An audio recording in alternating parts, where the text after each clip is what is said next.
টিপন শাড়ি পরে, লম্বা ব্লাউজ পরে, লম্বা হাতের ব্লাউজ পরে দেশে দেশে ঘুরেন। শুনুন, হজ মৌসুমে হজ করেন, রমজান মাসে উমরা করেন। শোনা যায় যে ফজরের সালাতের পরে কোরআন তেলাওয়াত করেন। শোনা যায় যে ফজরের সালাতের পরে কোরআন তেলাওয়াত করেন।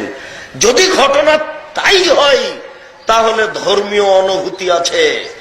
যদি ধর্মীয় অনুভূতি থেকে থাকে, 40 বছর পরে যদি বিচার চলে, এই কটূক্তির বিচার চলে না কেন? 24 ঘন্টার মধ্যে কটু মন্তব্যের বিচার করতে হবে, এটাই শরীয়ত। আমি আপনার কাছে আমি দাবি রাখবো কেন? আপনার ঈমান আপনার উপরে দাবি রাখুক, আমি কেন দাবি রাখবো?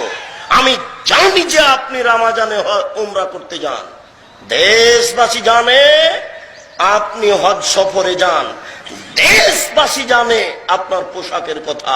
অতএব আমি কেন চাইবো আপনার ঈমান দাবি করুন? আপনার ঈমানের দাবি থাকা উচিত। এই বাংলার মাটিতে যেখানে শতকরা 90 জন মুসলমান, সেখানে নবীর উপরে কটু মন্তব্য হবে মানে? আপনার মতো এরকম ধর্মীয় অনুভূতি মানুষের নেতৃত্ব দেওয়ার চেয়ে মাটির নিচে যাওয়া হবে।